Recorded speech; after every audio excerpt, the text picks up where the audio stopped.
Funny, good afternoon. Sorry we haven't been able to get to you a little earlier. We got hijacked by the RBI conference call this afternoon.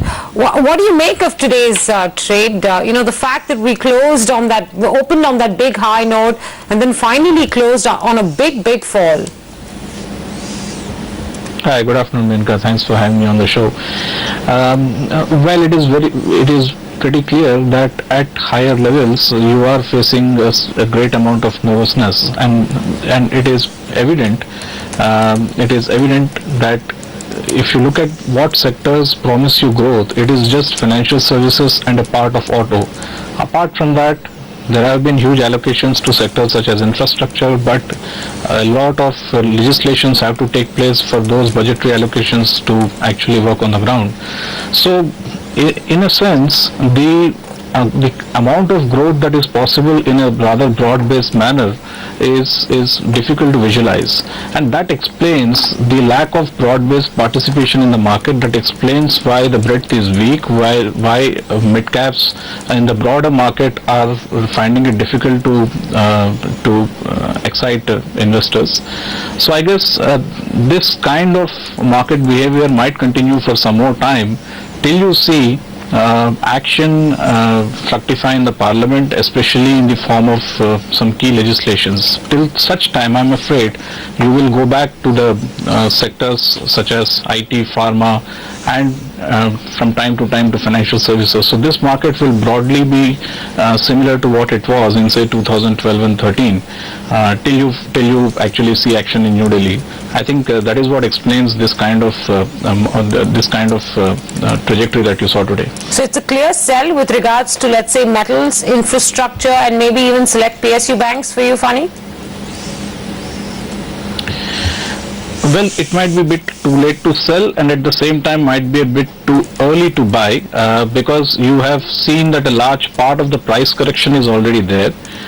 What you might see from now on is time correction, especially since a lot of bulls on these sectors got into them maybe 6 to 9 months, and time to time they might get impatient and try and sell these stocks down on every 10 to 15% rally. So either you become a contrarian and buy them from a 3 to 5 year perspective on every decline, but since that's not very easy, it's a good idea to stay away from them for some time, and if you hold them in your portfolio, then hold it. You might, if you are very patient, then you might think of averaging it on steep declines, but any meaningful action in these sectors will have to wait for at least a year or so. Okay, Sudarshan, a word on ITC today. Do you think it's making a bit of an attempt to come back, or is this just is this just another selling opportunity if it rises another 2 to 3% from here on? No, I don't think it's a selling opportunity, but it's the stronger chances that it's probably finished its decline, but it needs follow through, which means it needs 1 or even 2 days of stability to suggest that a buy is possible. But I would not short if it goes up a little more. What about ICICI Bank, Sudarshan? Well, a lot of banks have had a bad day today, but that doesn't change my view. ICICI Bank is the best of the private sector banks. Any sharp correction is a buying opportunity. When markets correct in this way, short-term traders should step aside. So for them, market stability is essential to go and buy ICICI Bank. Parag, besides SBI, what are the other stocks on your buy list at this point in time, given today's crazy action?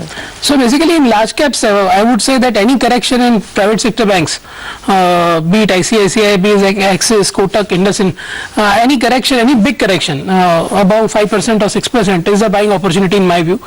Because, as I would put it, 70%, so apart from top 3 PSU banks, the remaining PSU banks are not in a position to land aggressively when the credit cycle picks up, and so that can market share is and will be always captured by these private sector banks. Sure. And what I am expecting is that this time in this regime, the infra projects will be far more bankable than in the last regime. That's a view that's a little contrarian to what Funny just said. You're saying you don't fully agree with what Funny is saying at this point. No. So no, my point is that private sector banks who have not lended to infrastructure in the last cycle, who were very Might be cautious, more comfortable might be doing so more this time. comfortable this time lending. And this time there is an opportunity also because most of the PSU banks, apart from top 3, are not in a position to grow that aggressively because they already have problems of bad assets on their books, Got it. and plus they don't have But capital. besides financials, what else? So do you like? financials, in financials, both banks, so private sector banks, SBI and NBFC like Chola Finance and all, because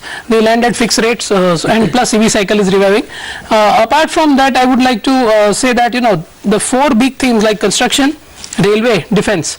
These are the 3 other themes which I would like to say that but here you have to be very, very selective because there is going to be a huge growth ahead, but very few balance sheets are comfortable to take. So one stock in each one of these sectors that you like and would recommend? So in construction, I would like to stick to a company called KNR Construction, which is a net working capital cycle of just 50 days, which is best in the industry.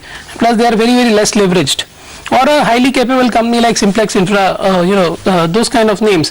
In defense, Bharat defense? Electronics, which is a monopolistic electronic PSU. And with so much of defense work now coming in, and I'm expecting that again in this regime the working capital cycle of the defense and construction sector will also improve. Okay. So of course Bharat Electronics still remains a debt-free company, but the point is that as you get your payments fast, at least you can park that money in FD and earn interest. So in railways, of course, the Tex Rail and infra. So these are the 3 names which and it is not I think feasible to see the numbers as of today because for example in last 3 years nothing has happened in railways. Now with Mr. Suresh Prabhu taking over the charge and the talks of borrowing from LIC about 1 lakh crores and then building a rail infra, I think those kind of things will take this sector also to a great level. Okay. Okay. Funny, pharma stocks, do you think time has come to again go back into some of these? Sun Pharma was up about 7% today. Do you think over the next few days that would be the space to focus on? Over the very near term, what you're saying is quite true, Anuj. But let us remember that this entire sector never meaningfully corrected. It didn't participate in the in the overall rally, but it didn't correct price-wise. So the valuations still are pretty demanding. But for the lack of better alternatives, you might see a lot of institutional money start flowing into these sectors. So for the near term, I think especially on days like today, when you have a correction in high beta, pharma and FMCG might continue to do well, and also count IT in that basket. Okay, gentlemen, thanks a lot for your time Anuj, today. before you end this conversation on stocks, someone on Twitter has tweeted all of us at CNBC TV 18 with a smiley saying, I think collectively you guys managed to call it up. So I think this is with reference to the lovely picture we had, the t-shirt picture, so to speak. So Indeed, and and the t-shirt had actually Sensex 30,000 in the red, Menaka. And we had, oh gosh. And we had warned retail investors, traders this morning as well that look, the market Don't is get showing signs of carried away. distribution. Don't get carried away. You're marking at And don't take No, I fresh think this positions. person means it well. It's tongue in cheek more than anything.